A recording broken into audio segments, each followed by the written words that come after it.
早晨，Candy。早晨啊，Fiona，點啊你？琴晚瞓得好唔好啊？有啲攰，點解今朝約咁早咧？係我唔啱，係我唔啱。係講笑係。咁點解我今朝咁早約你咧？係有個原因嘅。今日有一個好重要嘅 topic，我哋想傾下嘅。就係關於瞓覺呢個話題啦。你尋晚瞓得好唔好啊？一般啦，係啊，因為唔小心飲咗杯奶茶，係啊，我哋陣間就可以傾下，啲咖啡因點樣影響到自己啦。咁啊，anyway 係啦，咁啊，所以琴晚都瞓得麻麻地。咁其實喺香港瞓覺呢個問題都值得關注嘅，係咪啊？普遍㗎，我哋介紹咗自己未啊？但係唔記得咗呢個。Hello，大家好，我係 Fiona，咁我係一位表達藝術治療師。Hello，我係 Candy，我都係一位表達藝術治療師。之前我哋一齊讀書嘅，但我有另一個身份㗎喎。係啦，我另一個身份就係精神科專科醫生嚟嘅。係啦，所以咧點解會講呢個話題咧？咁其實係我本身咧對於呢個 topic 咧好有興趣，好想知多啲。咁自己都上網抄資料啊，或者睇下書啊咁樣。咁啊，難得今日有個機會咧，我就邀請埋你啦，就係喺呢個 topic 嗰度，我哋都傾多啲啦，咁樣樣。好啊，咁又可以同大家分享下。究竟喺香港失眠呢個問題有幾嚴重咧？平時我哋喺診症室其實差唔多每一個入嚟嘅病人都會有唔多唔少嘅失眠。我諗10個裏邊起碼有9個咯。咁但係當然喺診症室就呢個問題會普遍啲啦，因為失眠係一個好多情緒病啊，或者甚至乎有時唔係有病，但係可能有壓力啊，或者嗰排處理緊啲事情個腦停唔到落嚟啊，咁其實都會有呢個現象出現。咁喺普遍大眾，你好似做咗啲 research 係咪啊？係啊，咁就發現咧原來近排其實應該係舊年前年度啦。咁中文大學醫學院咧有一個調查嘅。咁佢就訪問咗4000幾個香港人啦，咁就發現咧，哇！原來每10個人左右咧，大概有4個人咧都有睡眠嘅問題嘅。咁佢就話譬如有大概42%嘅受訪者平日咧睡眠咧就少過7個鐘頭啦，跟住咧亦都有大概32%咧會受到中度或者以上嘅失眠困擾嘅，係咯。依個數字算唔算都嚴重咧？其實？我諗都差唔多啦。其實都接近一半㗎，所以都可以講係嚴重嘅。同埋我哋會見到都有啲年輕化嘅趨勢咯，即係可能喺學生，甚至乎可能有啲小學生已經出現呢個情況。但我想問下 Fiona，以你所知，其實乜嘢係失眠啊？咩叫做我知道咧喺醫學上係有一個定義嘅，咁但係陣間就由你 define 啦。我諗可能我自己估計啦，失眠嘅意思就係你係想瞓覺，但係瞓唔到覺，哪怕係你入睡嘅時候有困難，或者係睡眠嘅中途會斷咗，或者太早起身。我嘅理解咯，係啦。因為頭先我聽你提及話嗰個調查裏邊就話有幾多受訪者係瞓得少過某一個時數嘅，咁其實我哋就唔會話用瞓幾多個鐘去 define 或去界定一個係咪失眠嘅。頭先你都講得啱，其實咧我哋通常講緊失眠嘅症狀咧都係有3種唔同嘅，咁就係初段嘅失眠，即係話入睡嘅困難啦；中段嘅失眠就係可能瞓着咗覺，但係中間醒好多次啦。跟住就係即係後段嘅失眠就可能係比平時早2個鐘以上就醒咗，跟住瞓唔翻啦咁樣。咁所以都有唔同類型嘅失眠。其實失眠主要嘅成因係咪就係壓力太大咧？壓力大係一個好普遍嘅成因啦。咁但係其實失眠頭先都有輕輕講過係一個症狀嚟嘅。咁其實好多精神病或者情緒病都會有失眠呢個情況出現。咁所以其實都係好普遍啦。同埋有陣時呢個只係一個警號，即係未必係我哋去到見專業人士啦，其實就未必係真係要處理淨係失眠呢個問題。譬如你話因為壓力大，所以影響嗰排瞓得唔好啦。咁其實我哋要處理嘅，除咗話教佢一啲方法去幫自己入睡之外咧，其實亦都要處理翻後邊個壓力。會唔會有一個比喻就係可能好似有啲表面症狀，可能例如咳咁樣，咁咳呢一樣嘢係一個表面症狀，但係背後可能有好多原因㗎嘛，可能係感冒啊，或者係氣管敏感啊，或者啱啱續親啊咁樣。冇錯，係啊。咁同埋仲有一啲生理嘅原因嘅，即係譬如可能有啲病人係唔係講緊精神病嘅，即係譬如可能講緊係有睡眠窒息啊，咁其實都會影響到嗰個睡眠質素啊，就導致到有失眠咯。咁通常令到個患者覺得自己有問題需要睇醫生，就係因為嗰個失眠嘅問題已經開始影響緊日頭嗰個運作啦，即係可能集中唔到精神啊，成日烏眉瞌睡啊。同事同學發現點解你成日即係會瞌着咗㗎咁樣，都會有呢啲情況，甚至乎危險嘅係啦，即係譬如揸下車瞌眼瞓啊，即係嗰啲出現就當然更加危險啦。咁真係好影響嗰個日常生活。所以通常個患者自己都會覺得日頭精神唔夠。頭先我就有講到話琴日飲咗奶茶，所以瞓得唔好啦，係啦。其實喺飲食上面咧，我哋係咪其實飲食習慣好影響我哋嘅睡眠質素嘅咧？都會嘅。咁講開奶茶就講下啲咖啡奶茶嗰啲先啦。所有有咖啡因嘅嘢咪飲品啦，咖啡奶茶、汽水，即係嗰啲會提神或者嗰啲提神飲品啦嚇。如果係有失眠問題嘅人，其實我哋會建議佢哋完全唔飲嘅。係啦，但係好難㗎喎，同埋尤其是喺香港係啦，你行幾步路就有間咖啡店，好香啊啲咖啡咁樣。有陣時可能為咗個味啊，即係你上咗癮，可能係我慣咗呢個時候要飲啊。咁但係有啲人亦都會話我醫生我朝頭早飲啫，唔會影響嘅。其實都唔係嘅。你頭先都講，你琴日幾多點飲㗎杯奶茶？中午係咯，其實你同夜晚瞓覺都仲有好多個鐘頭㗎嘛，即係好多時唔係話你嗰日朝頭早飲咗，夜晚就冇影響，其實都唔係嘅。所以如果真係失眠嘅情況嚴重嘅話，我哋都會建議完全戒晒呢啲飲品咯。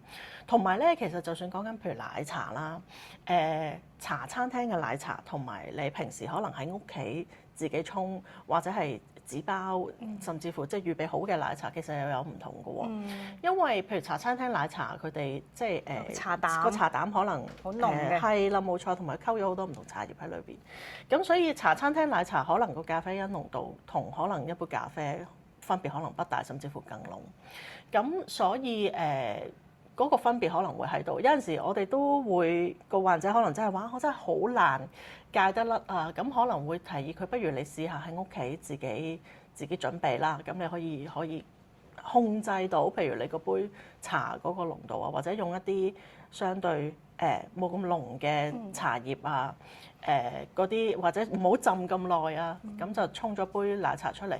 其實最好當然戒晒啦。咁有陣時可能叫佢哋不如你揾第二樣嘢去代替。譬如飲果汁啊，或者其實飲清水啊，即係如果你慣咗飲水，我哋飲嘢其實都係要個水分啫，係啦。咁又或者用第二啲方法，你嗰下過咗個癮，過咗個心癮，你就唔會拎起杯咖啡或者奶茶去飲。咁如果我真係好中意飲咖啡，我改飲低因咖啡又得唔得咧？如果真係要戒清，當然就都有影響啦，因為其實低因咖啡都有咖啡因喺入邊。咁但係如果講緊一啲本身飲緊好重咖啡嘅人，佢哋喺度戒緊咖啡，其實都可能會有一段時間要經歷佢可能飲一啲嘅低因咖啡啊，或者即係要慢慢戒斷咯。如果唔係嗰個斷癮症狀都會出現，即係手震啊，心跳啊。飆寒咯，即係可能都會有嗰啲情況出現。咦？咁我哋可能又講下另一樣都市人一定會容易有可能影響瞓覺嘅嘢啊，就係一人一部嘅手機啦。一人唔止一部添，今時今日。除咗手機，其實都仲有其他啦 ，tablet 啊、iPad 啊、電腦啊、電視啊，所有會發光嘅裝置，其實都會影響到睡眠咯。咁我知道呢啲屏幕發出嗰啲藍光啊，就係好影響我哋嘅，好似係嗰個褪黑激素嘅分泌啊，係咪？冇錯，因為其實我哋個藍光經過我哋嘅眼睛進入咗我哋嘅身體入邊之後咧，個腦收到個 signal 咧就會以為而家係朝早。咁所以如果譬如有啲人個壞習慣就係上咗床揸住個手機睇到攰先瞓啦，同自己咁講下。但係其實好多時個情況就會係揸住個手機一路望住啲光，越睇越光，越睇越光，根本就唔會去到眼瞓。好多時感覺到嗰個眼瞓純粹只係可能眼乾，就唔係真係攰。咁所以其實可能瞌咗一瞌，跟住又會醒咗啊！即係其實根本個腦係瞓唔着咯。咁但係，都市人又真係即係機不離手，又真係好難戒㗎喎，係嘛？你叫我臨瞓之前即係唔睇手機，咁我做咩好啊？係咪先？都可以好多嘢做嘅。嗱，我哋讀表達藝術治療㗎嘛，咁其實有好多嘢可以幫到我哋，主要係令到嗰一兩個鐘你唔好拎起個手機，但係可能令做另外一啲活動係可以更加幫到你放鬆嘅，咁其實都會更加幫到入睡咯。但我相信咧，好多人係會有一個即係即係習慣性睇手機之餘咧，有一個擔心就係叫做 FOMO 啦，FOMO，Fear of Missing Out，即係好擔心咧自己會錯過咗一啲資訊啊，一啲呢個世界上面發生緊咩事啊，我啲朋友發生緊咩事，最 hit 嘅話題係咩？我唔想 miss 咗啊咁樣，係啦，呢個情況可能都普遍喎，係咪咧？但係你諗深一層，其實呢一個係你無論邊一個時間攞起個手機，你都要面對嘅問題嚟嘅喎。即係譬如你日頭拎起個手機，你都會好驚我呢一刻放低個手機，我會唔會就 miss 咗下一個 post 睇唔到咧？咁其實呢個唔係淨係夜晚需要面對嘅嘢，可能只係純粹一個藉口嚟嘅啫。即係我未想放棄呢一個冇人騷擾我嘅時間，我喺度睇緊手機。所謂 me time 啦，即係好多人都會日頭因為好忙工作照顧屋企各方面，夜晚就會好享受夜闌人靜，冇人騷擾自己，揸住個手機，中意打機，中意煲劇，中意碌去邊就碌去邊，好自由自在，跟住就會唔捨得放低個手機，所以其實都唔係話怕 miss 咗啲咩嘅。你日頭阿仔一喊，你要去照顧阿仔，擺低個手機，其實你嗰下都係要擺低㗎嘛，係啊。我成日都會可能講一樣嘢，就係重要嘅嘢佢會成日都會出現嘅，所以你唔會怕 miss 咗。即係我哋可能都可以提醒翻自己，即係重要嘅嘢會出現翻嘅，唔使擔心咁樣。所以嗰一下，如果你真係想面對失眠嗰個問題咧，重要嗰樣嘢反而係你要做啲乜嘢令到自己會瞓到覺。呢個我哋可以稍後去研究一下嘅。好啊。但係咧呢個時候咧，我又想請教下，即係頭先有講到有好多有情緒狀況嘅時候，係咪啊？會影響到我哋瞓覺。咁我相信即係抑鬱焦慮呢啲狀況會好影響啦。係啦。咁其實我想問嘅係，究竟雞先定蛋先呢？即是話，究竟我係有呢啲情緒狀況導致我失眠啦，定係調翻轉？其實因為我失眠，所以我有呢啲情緒狀況呢？問得好，而呢個比喻亦都落得好好，因為雞先定蛋先呢個都係冇答案嘅一個paradox 嚟嘅，係啦。咁其實咧失眠同埋情緒病都係一個雞先定蛋先嘅問題，係冇答案嘅，因為其實有啲人就真係因為起咗情緒病，開始唔開心、抑鬱啦，或者開始興奮啦，輕躁或者躁狂啦，又或者係開始有精神病啦，個大腦失調啦，咁變咗就開始有失眠呢個症狀啦。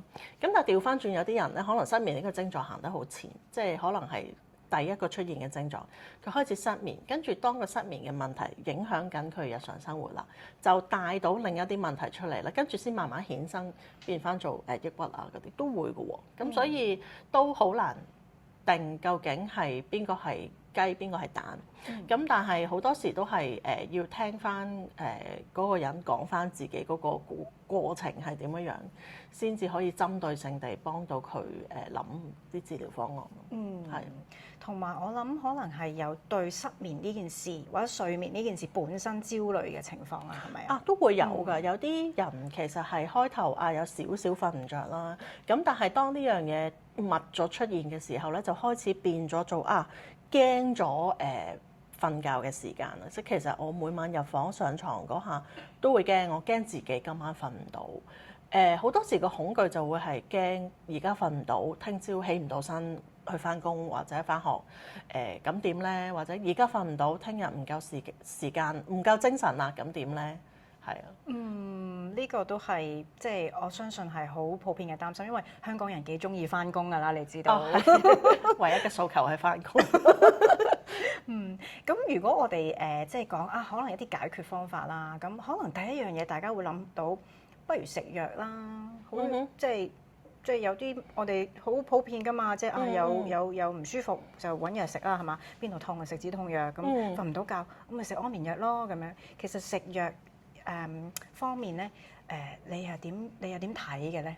其實醫學上咧，處理失眠嘅問題，我哋第一步都唔係去到食藥嘅，即係食藥其實係我哋差唔多去到最後先至會考慮用藥去幫瞓覺，因為其實頭先講咗啦，失眠可能係一個症狀，咁其實我哋都要處理咗之前，譬如嗰個人壓力好大唔識放鬆，或者係有啲人睡眠嗰個習慣係好唔穩定嘅。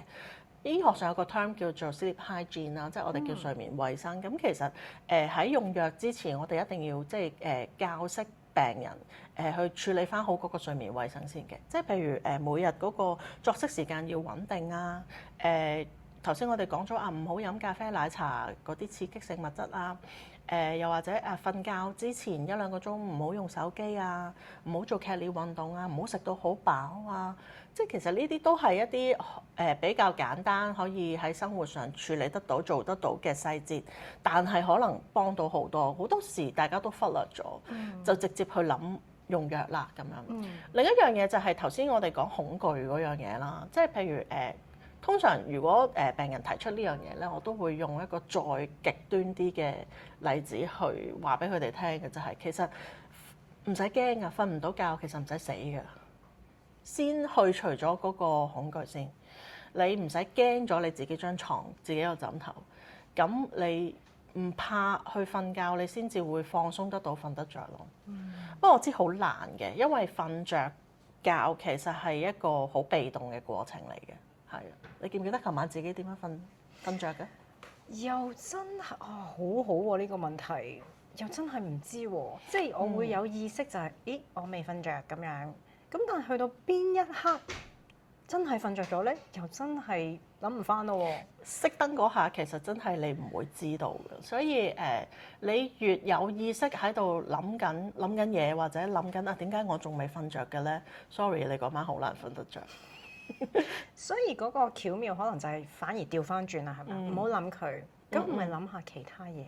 我哋好難叫個腦唔好做一樣嘢嘅，所以我哋就要俾另一樣嘢佢去做咯。就係可能一啲放鬆嘅練習，可能等個大腦慣咗啊，我臨瞓喺張床度嘅時候，我可以諗下其他嘢啊，或者可以做一啲想像啊，俾啲音樂佢聽下，係咯，即係做下其他嘢，等佢開始放鬆。好多時都係因為個大腦開始唔識放鬆，所以先至長期喺度着住機瞓唔到覺。跟住越 run 越行咁樣，放唔到放低唔到咁樣。咁其實講到呢個位就有少少可以即係開始掂到藝術呢一樣嘢咯。即係喺我哋表達藝術治療入邊就有幾種藝術媒介噶嘛。頭先你講到音樂係其中一樣啦。咁我哋仲有可能舞動啊、視覺藝術啊，即係類似畫畫咁樣亦都可以寫嘢啊，或者係戲劇啊咁樣樣啦。咁咧，我就想分享一個少少個人嘅經歷咧，就係我發現咧舞動呢樣嘢咧，對我嚟講咧係原來都有一個好重要嘅作用嘅。咁我記得我前年咧，因為屋企發生咗啲事啦，咁我就有一段比較長嘅時間咧，係真係失眠。即係平時即係以往啦，係啦，就算可能有1-2晚瞓唔到覺，咁都第2日會好攰，咁我可以瞓翻㗎嘛。咁唔會係連續不斷咁樣瞓唔到覺。咁但係我當時咧有連續2個月，真係晚晚都瞓唔到覺，咁就因為太擔心屋企嗰件事啦。咁咧，但係好機緣巧合咧，我就咁啱就報咗名參加一個關於舞蹈同埋係啦，即係舞蹈動作嘅一個工作坊啦。咁我因為已經俾咗錢報咗名啦，咁啊咁屋企咁忙之下咧，都好啦，都去啦咁樣。結果咧喺嗰個過程入邊咧，我就發現喺嗰個自由舞動嘅過程入邊原來我係放鬆咗好多，我釋放咗好多壓力，擺低咗一啲情緒，咁當然都會有流眼淚嘅時候啦。然後咧好似突然間嗰個身體好繃緊嘅狀況咧，突然間一下子咧放鬆咗落嚟。然後我好記得嗰一晚咧，我就瞓得好好。2個月以嚟第一晚瞓得咁好。咁所以我諗喺舞蹈上面咧，嗰個過程入邊咧，我哋係即係好似我頭先所講，就係其實係有釋放到一啲情緒啊，放鬆到自己啊，放低啲壓力啊，然後令到我哋夜晚可以放鬆到 relax 到瞓到覺咁樣。係，因為其實講緊舞蹈，我哋唔係講緊要跳啲咩好叻嘅舞啊咁樣。咁我哋講緊其實舞蹈係講緊喐動律動啊嘛。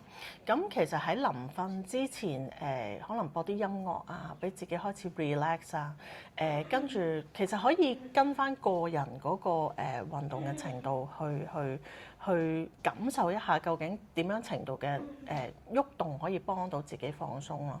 有陣時可能嗱，譬如我同你而家坐喺度啦，當我唔提呢樣嘢嘅時候，你唔會有意識自己，譬如個膊頭喺邊度，或者即係條腰直唔直啊咁樣。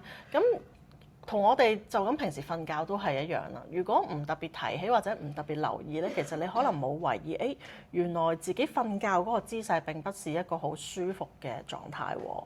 又或者有啲人可能長期都冇乜點樣做運動或者喐動嘅，咁原來啲筋骨係好硬喎。其實呢個都會影響到大家瞓覺。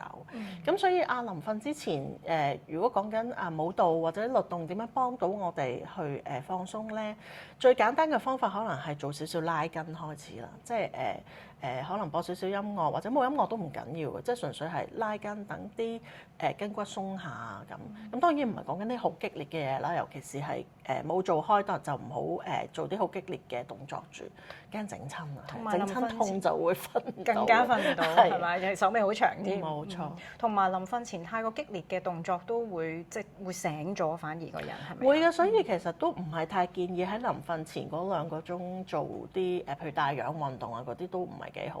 咁但係有啲人就會覺得夜晚做咗運動出咗身汗，跟住翻到去沖涼就會更加 relax， 跟住就會瞓得好啦。咁所以呢個都係一個方法，但係就不能夠太近瞓覺嘅時間咯。但係個個人嗰個習慣都唔同，所以都好鼓勵每個人都試下同一個活動可能喺唔同嘅時候去做，可能會有唔同嘅效果。係啊。咁有啲人好抗拒喐動，可以試下其他媒介喎。頭先你講音樂啦，即係可能播一啲柔和啲、輕鬆啲嘅音樂去放鬆自己，係咪啊？你自己有冇試過咁樣嘅經驗啊？我就比較少，因為屋企有小朋友，其實都要好靜嘅。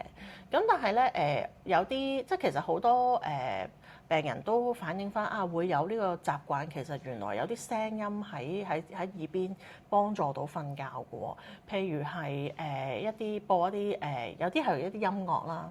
講起小朋友，我記得佢哋 BB 嗰陣咧，其實坊間有啲講法就係話有啲白噪音其實係會幫助到BB 瞓覺。咁又真係嘅喎，喺佢哋喊得好犀利嘅時候或者好激烈嘅時候咧，試過抱佢哋入去廚房開大個抽油煙機，有啲聲咧，佢就冷靜咗，跟住就瞓咗啦咁樣。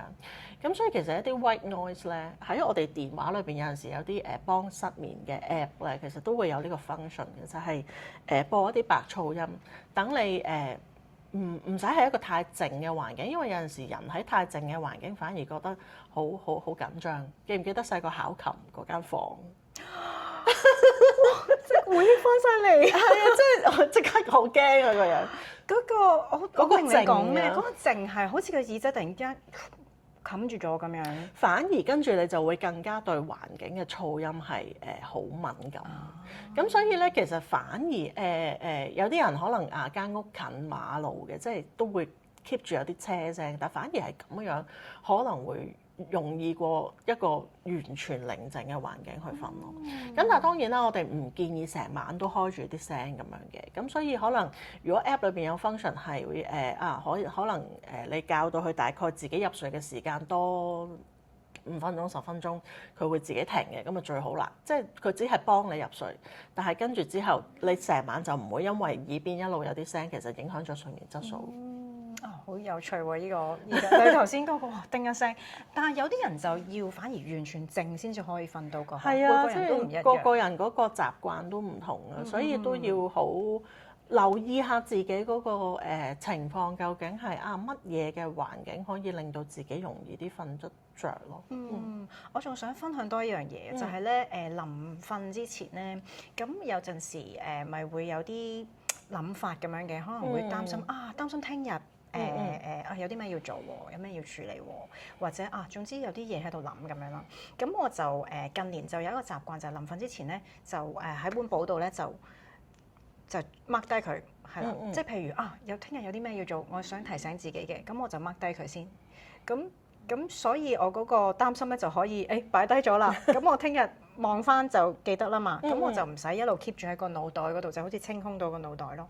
咁另一方面就係有陣時咧會畫低嘅，即係譬如可能今日即係一日喎，過咗一日啦，有啲咩發生喎咁樣，咁可能都會有啲感受噶嘛，大大小小嘅感受都好。咁我就嘗試畫低佢，咁我都會覺得好似放低咗啲嘢喎咁樣。咁後尾我睇翻咧，其實都真係有啲研究咧有講到就係話呢啲其實叫做即係清空嗰個一啲腦袋嘅垃圾啦，或者情緒垃圾啦咁樣。咁你清空咗咧，就可能會係可以放鬆啲啦，唔使帶住咁多嘢咁樣去入睡啦。你都覺得有用啊？嗬。係啊，其實好多時我哋瞓覺之前瞓咗落床又未瞓着咧，個腦佢自然就會走一啲諗法出嚟。好多時一係咧就諗第二日嘅嘢，一係就諗翻嗰一日發生嘅嘢。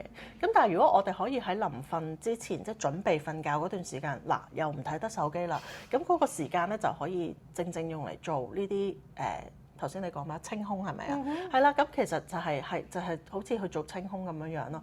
有啲人會有習慣係寫日記，其實都係一個咁樣嘅過程咯。即係臨瞓之前嗰日發生嘅事情，或者想記低嘅一啲諗法咁啊，先寫低咗先。咁跟住好似放低咗一啲嘢啦，跟住先至去瞓覺。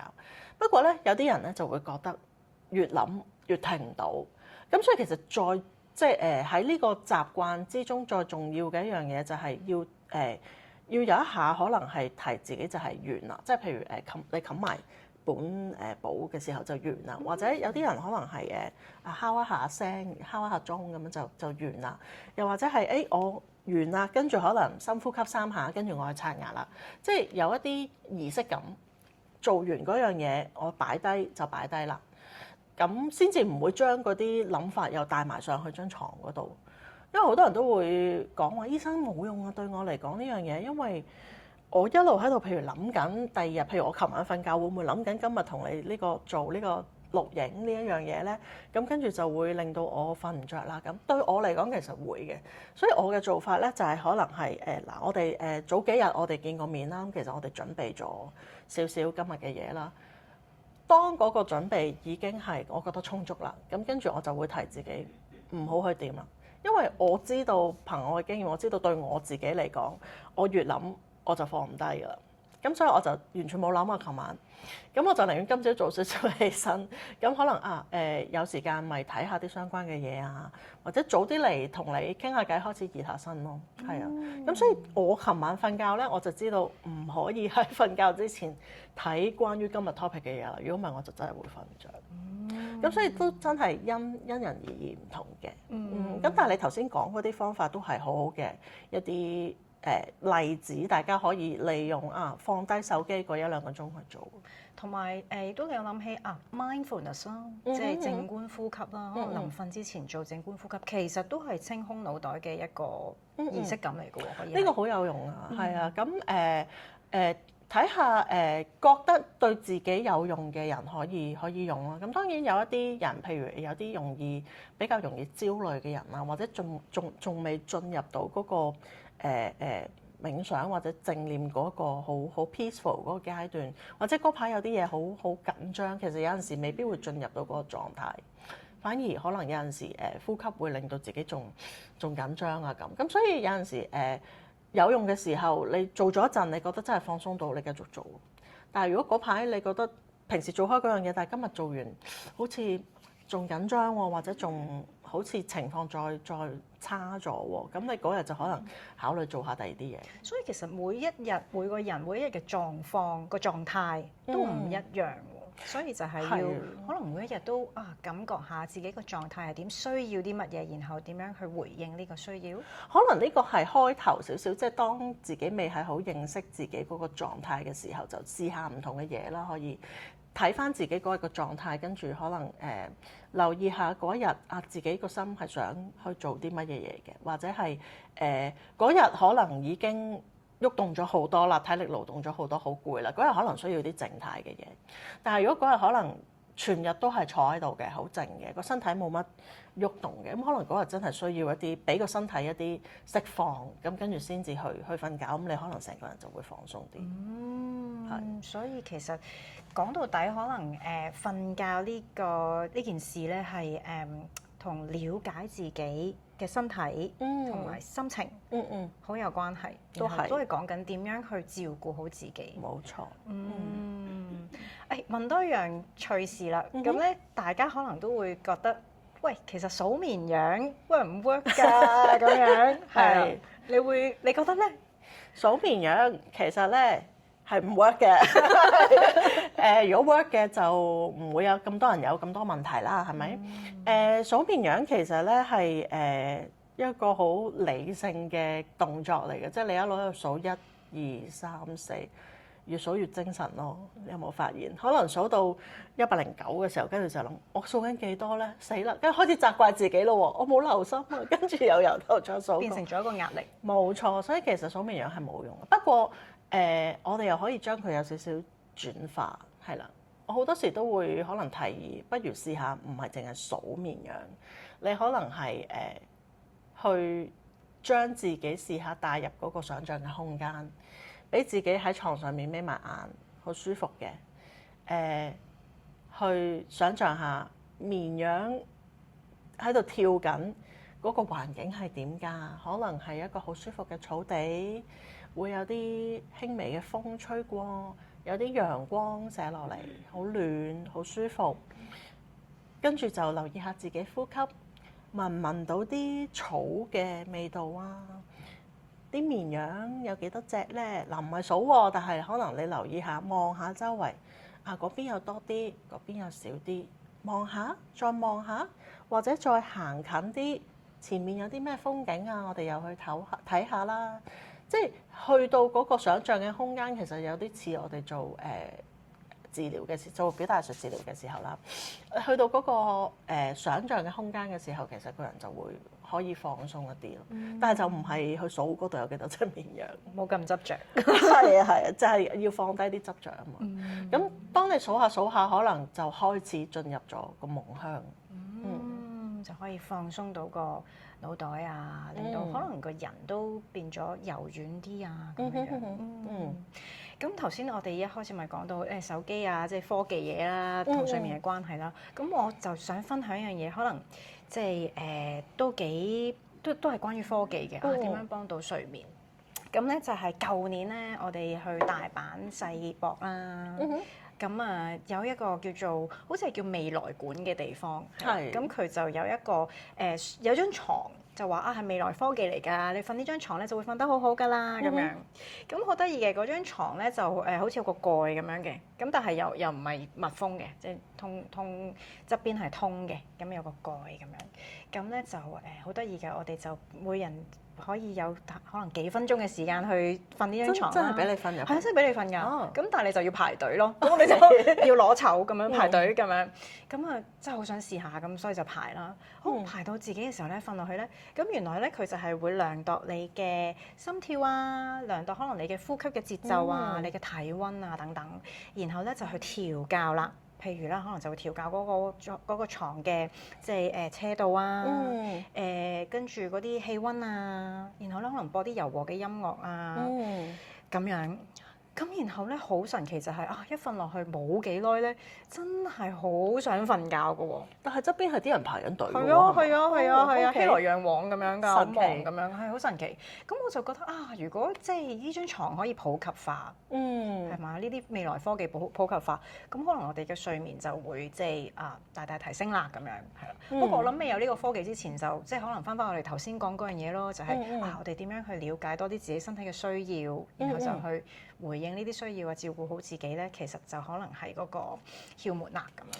當嗰個科技雖然個科技未出現啦，我都好希望可以有呢啲即係未來可以真係有呢啲床，我都好想瞓。但係其實喺佢未出現之前咧，我覺得可以喺佢身上學到一啲點樣幫自己瞓覺，即係譬如頭先你所講佢用科技去 read 我哋嘅身體，譬如一啲呼吸啊，或者一啲心跳啊咁我就唔係講緊話臨瞓之前要度血壓或者度乜嘢嘅，但係可能你留意下，嗰日自己係覺得熱啊，覺得凍啊，嗰下你會需要一個涼嘅感覺啊，定係想要溫暖咧？想包得緊啲啊，定係想冇乜束縛，即係被都唔冚嗰種啊！即係其實因為呢個都會幾影響你瞓唔瞓到覺。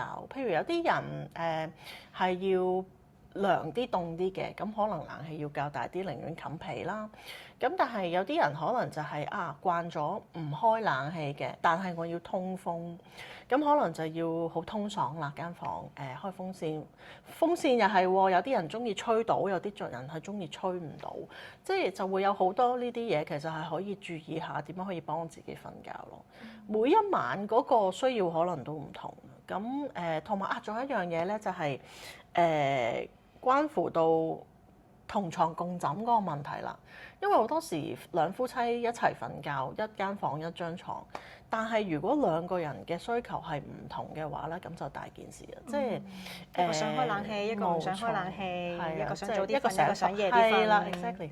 即係一個可能早就瞓咗覺，熄咗燈啦。咁但係另外一個個瞓覺時間冇咁早嘅，可能我仲想睇多陣書喎，或者點咁跟住，但係可能另一個就會投訴你眼燈撐住我啊咁。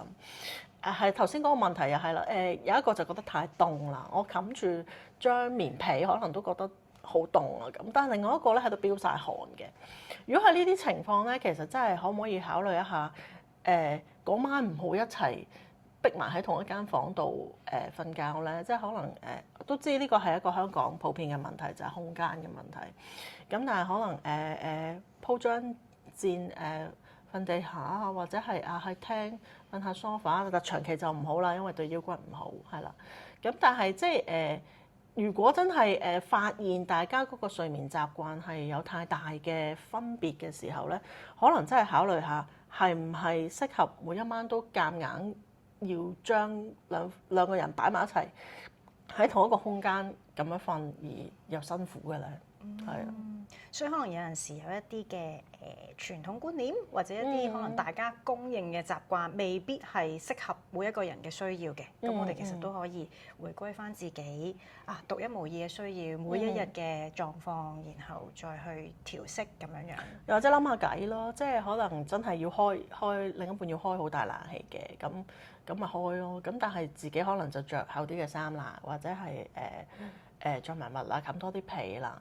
又或者調轉其實係大家個共識決定咗試下通風嘅，咁可能就較把細嘅風扇仔，淨係吹住自己嗰邊啊，咁等自己嗰度涼啲，咁睇下可唔可以咧？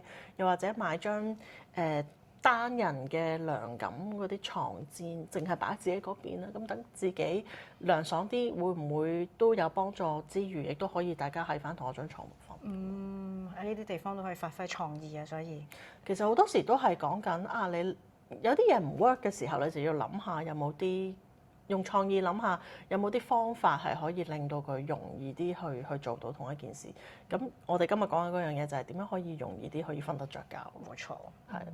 你都想知啲藥物係咪啊？我記得你會想講講。因為頭先我哋講緊話搞咗咁多樣嘢啦，如果都唔 work 嘅時候，可能我哋就要考慮去睇醫生啦，藥食藥啦咁。我諗個重點，我想強調一樣嘢就係唔好自己去坊間即係隨便買藥先咯，因為其實瞓覺幫助瞓覺嘅藥物其實都有好多唔同嘅種類啊。咁講到去到最針對性，當然就係安眠藥嗰啲啦。咁但係嗰啲如果長期食嘅話咧，又會擔心會唔會上癮啊？係啊，咁所以可能揾醫生傾咗先啦，即係都要了解下究竟自己瞓覺嘅問題有幾嚴重啊？係咪真係咁嚴重啊？要用到咁重嘅藥啊？定係但係調翻轉有啲人係我哋覺得佢好有需要啲藥去幫佢放鬆、幫佢瞓覺，但係嗰個病人好恐懼食呢啲藥，即係我唔想依賴嗰啲藥啊咁，但係就搞到自己每一晚都好辛苦啦咁，所以可能都係揾專業人士傾咗先，我哋了解咗個情況啊。背後真係有情緒病要處理喎，咁可能食埋情緒藥啦。咁當我情緒舒緩咗嘅時候，瞓覺咪自然迎刃而解咯。咁有陣時可能傾完之後發覺係習慣嘅問題嘅，咁可能喺生活習慣嗰度嗰方面又改善一下啦。咁跟住初期靠少少藥幫一幫，咁跟住之後慢慢就可能可以拎走啲藥㗎啦咁樣。咁另外有一啲就係譬如有啲可能譬如返開 shift 啊，或者做空姐空少啊嗰啲就會明白啊，即係佢哋係橫跨唔同嘅時區啊，其實嗰個係啦冇錯，瞓覺嗰個習慣其實譬如返夜班早班日日都唔同嘅，咁其實嗰啲人就會好習慣去有陣時可能佢哋會譬如食褪黑激素幫手瞓覺啊咁樣，咁呢啲都係一啲比較輕強啲嘅方法，可以唔會上癮係啦，即係一啲補充係一個睡眠補充劑嚟嘅，咁就可以試下睇可唔可以幫助到瞓覺或者改善到睡眠質素啊咁。好啊，多謝你啊 Candy。係啊，好啊，真係好難得今日有一個咁嘅機會可以同大家分享一個大家都好關心嘅 topic。同埋我相信，如果即係大家都想了解多啲自己嘅睡眠狀況，都可以觀察自己多啲啦。同埋如果想可能試下用一啲另類嘅方法，可能用藝術咁樣去幫助自己嘅話，其實都可以可能發掘下會唔會表達藝術治療可以幫到佢啊咁樣。會啊，因為可能如果有啲人又未去到真係覺得自己有病，即係未去到情緒病，但係長期都好大壓力啊，個人放鬆唔到啊，可能都又唔想真係去諗食藥住喎，咁可能真係揾下表達藝術治療師啊，或者其他藝術治療師啊、心理學家啊、輔導員啊，即係去疏解下自己嗰啲情緒啊，或者係個壓力啊，咁其實都會幫到。好啊，咁我哋今日就講到呢度先。OK，下次有機會再見。好啊，如果大家對於今集嘅節目有啲乜嘢嘅comment 或者有啲乜嘢嘅回應咧，都可以喺下低咧留言俾我哋知道嘅。好啦，拜拜。拜拜。